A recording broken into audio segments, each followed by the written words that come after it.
Assalamualaikum warahmatullahi wabarakatuh. Pada kesempatan kali ini, saya akan membahas tentang daerah khusus ibu kota Jakarta dan calon ibu kota negara yang baru. Yang pertama itu ada DKI Jakarta. DKI Jakarta ini memiliki sejumlah kelebihan dan kekurangan yang perlu kita perhatikan. Berikut adalah beberapa di antaranya. Yang pertama ada kelebihan DKI Jakarta. DKI Jakarta merupakan pusat ekonomi. DKI Jakarta merupakan pusat kegiatan ekonomi di Indonesia. Kota ini memiliki sejumlah besar bisnis, industri, dan pusat perdagangan yang menghasilkan pendapatan yang tinggi dan kesempatan kerja yang berlimpah. Selanjutnya, DKI Jakarta memiliki infrastruktur yang baik. DKI Jakarta memiliki infrastruktur yang baik seperti jalanan yang luas, transportasi umum yang lengkap, dan fasilitas publik yang memadai. Selanjutnya, DKI Jakarta merupakan pusat pendidikan. DKI Jakarta memiliki berbagai perguruan tinggi dan sekolah berkualitas, termasuk universitas terkemuka di Indonesia. Ini membuat kota ini menjadi tujuan utama bagi siswa yang mencari pendidikan yang berkualitas. Selanjutnya, DKI Jakarta juga merupakan pusat budaya dan hiburan.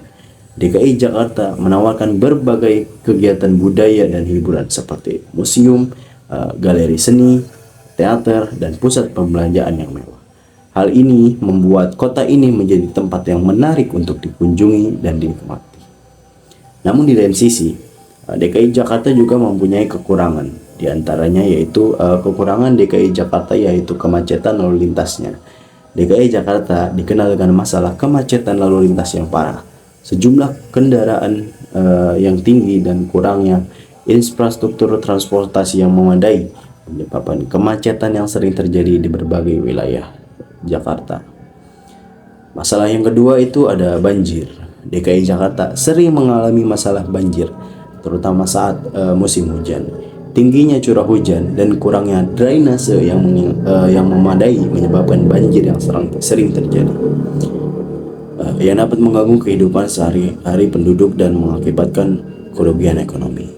Selanjutnya, Jakarta juga mempunyai kekurangan yaitu kesenjangan sosialnya. DKI Jakarta juga menghadapi masalah kesenjangan sosial yang signifikan. Terdapat kesenjangan ekonomi yang besar antara kelompok masyarakat yang kaya dan yang miskin, serta kesenjangan akses terhadap layanan publik seperti pendidikan dan kesehatan. Selanjutnya, masalah Jakarta yaitu adalah polusi udara.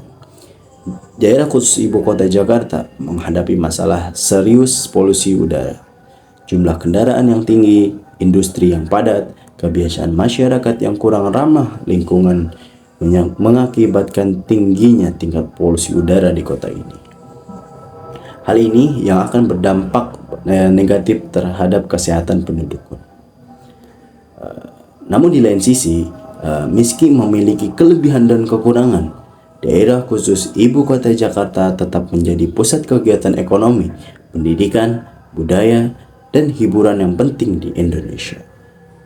Pemerintah dan masyarakat perlu bekerja sama untuk mengatasi masalah-masalah yang ada dan meningkatkan kualitas hidup penduduk kota. Namun ada juga kita membahas tentang ibu kota negara kita yang baru. Membangun ibu kota negara yang baru memiliki beberapa kelebihan dan kekurangan yang perlu dipertimbangkan. Yang pertama, kelebihan membangun ibu kota kita yang baru. Itu pembangunan infrastruktur. Menurut saya, membangun infrastruktur kota baru memberikan kesempatan untuk merancang dan membangun infrastruktur yang modern dan efisien sesuai dengan kebutuhan masa depan. Selanjutnya, pengembangan wilayah. Ibu kota baru dapat menjadi pendorong pengembang wilayah sekitarnya, mendorong pertumbuhan ekonomi, menciptakan lapangan kerja, dan meningkatkan kualitas hidup penduduknya. Selanjutnya ada pengurangan beban ibu kota lama. Dengan dipindahkannya ibu kota lama ke ibu kota baru, pemindahan ibu kota negara dari lama yang baru dapat mengurangi kepadatan penduduk, seperti kemacetan, lalu lintas, dan tekanan pada sumber daya alam di wilayah tersebut. Namun ini juga mempunyai kekurangan. Yang pertama menurut saya itu ini memakan biaya yang besar. Membangun ibu kota baru membutuhkan investasi yang besar dalam membangun infrastruktur, perumahan, dan fasilitas publik yang lainnya.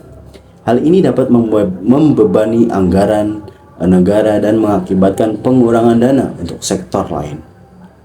Selanjutnya kekurangannya menurut saya yaitu ada relokasi penduduknya. Pemindahan ibu kota negara akan memaksa penduduk yang tinggal di wilayah yang lama harus beradaptasi dengan lingkungan yang baru, seperti mencari pekerjaan baru dan menyesuaikan diri dengan perubahan sosial dan ekonomi. Selanjutnya ada pengabaian masyarakat wilayah lain.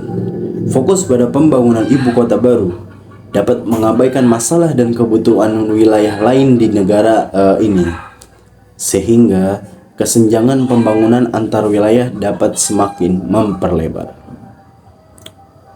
Tapi di lain sisi menurut saya keputusan untuk membangun ibu kota baru harus didasarkan pada kajian yang komprehensif dan mempertimbangkan semua faktor yang terlibat, termasuk dampak ekonominya, dampak sosialnya, dan lingkungan dalam jangka panjangnya. Karena menurut saya membangun ibu kota baru ini akan memakan waktu yang lama. Terima kasih. Sekian dari saya, kurang lebihnya saya mohon maaf. Wallahumma muwaffiq ila aqwamit thoriq. Wassalamualaikum warahmatullahi wabarakatuh.